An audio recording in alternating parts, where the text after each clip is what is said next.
Bagi pemula saya nggak rekomendasikan ke single stock karena resikonya terlalu tinggi buat saya.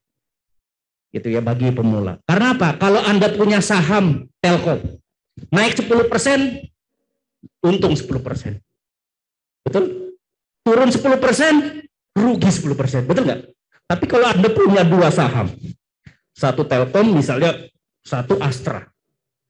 Kalau Telkom naik, Astra turun, kerugiannya bisa di offset, betul nggak? Nah ini sebenarnya tujuan dari investasi di reksadana. Bentuknya portofolio. Investasinya banyak ragamnya. Ya, misalnya dengan reksadana syariah misalnya. Ya, yang di Jakarta Islamic Index. Portofolionya bisa beragam. Movementnya juga bergerakannya beda-beda, betul nggak? Saham ini naik, saham ini turun, saham ini naik, saham ini. Nah, secara rata-rata itu akan menurunkan tingkat resiko. Tapi potensial return-nya masih cukup baik. Cukup baik. Sekarang yang harus kita consider terkait dengan investment, dua. Ekspektasi return dan tingkat resiko.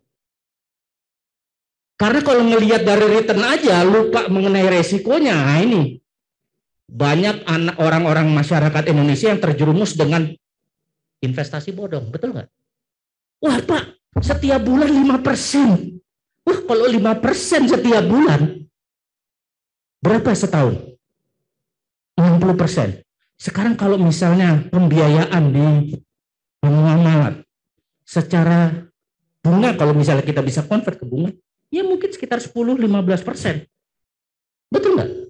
Jadi kalau Anda bisa dapat untung 60%, ngapain minjemnya ke Pajajang? Betul nggak? Minjemnya ke bank. Ke bank saya cuma bayar 15%.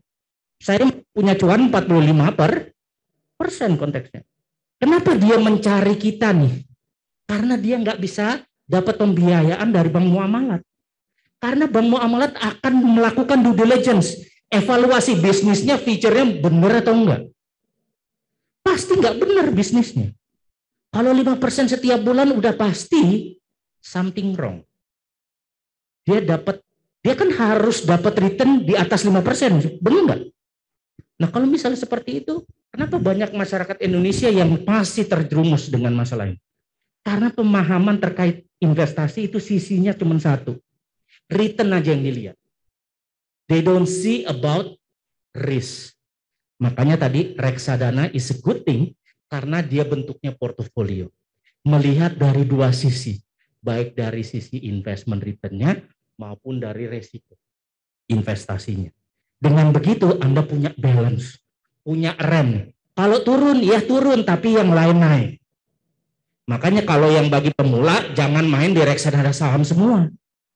Taruh di portofolio, ada reksadana saham, ada reksadana pendapatan tetap. Kalau pendapatan tetap, umumnya kalau kita bicara suku, tingkat suku bunganya juga udah relatively flat lah. Sehingga resiko up and down-nya nggak terlalu tinggi. Jadi dengan begitu Anda bisa balance portofolionya. Reksadana sudah dalam bentuk portofolio, reksadana pendapatan tetap atau pasar uang juga dalam bentuk portofolio. Sehingga ini bisa membalance terkait dengan risiko yang kita tempatkan. Jadi satu terkait dengan investment, don't put your eggs in one basket, itu harus Anda pegang baik-baik. Maksudnya apa? Anda punya 10 telur. Anda taruh di satu keranjang. Taruh 10 telur nih. Keranjangnya jatuh, potensi yang pecah berapa? Semuanya bisa potensi pecah, betul nggak? Potensi maksud saya. Begitu Anda lihat-lihat, 9 yang pecah, masih ada 1. Tapi coba kalau misalnya Anda punya 10 telur, Anda taruh di 10 keranjang. 2 keranjang jatuh. Potensi yang rugi, yang pecah cuma 2, betul nggak? Yang 8 Anda bisa pegang erat-erat. That's investment dengan portofolio. Jadi kalau Anda punya uang, walau ya. Jadi kalau kita bicara invest, jangan bicara nilai. Bicara regularitas. Regular maksudnya apa? Potong dari income. Tapi potong dari income jangan setelah belanja.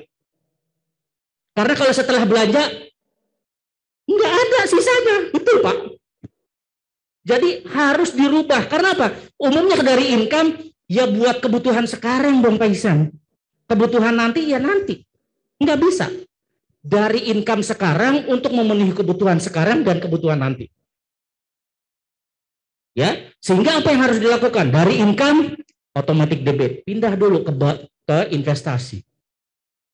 Sehingga apa? Anda belanja yang tadinya dari 100%, sekarang Anda belanja dari 90%. Yang 10% kemana? Gone. Masuk ke sarana investasi. Anda nggak akan belanjakan yang itu, Anda akan belanjakan 90%-nya. Paham nggak maksud saya? Tapi kalau misalnya Anda dikasih 100%, setiap bulan, saya yakin Anda pasti punya kreativitas untuk menghabiskannya. Loh iya, benar Bu Citra. Betul kan? Kalau masih ada uang di kantong, jajan betul gitu. Oh masih ada cash gitu kan? Nah saya paling males bawa cash sebenarnya. Apalagi dengan sekarang, tinggal tap-tap aja. Ngapain bawa uang cash? Ya cuman masalahnya kalau di warung nggak bisa tap gitu ya, itu problem sekarang ini. Ya jadi pilihannya adalah bagi pemula reksadana menjadi solusinya Bu. Karena secara portofolio itu akan menurunkan tingkat resiko, tetap memberikan potensi return yang cukup optimal. Seperti itu mungkin.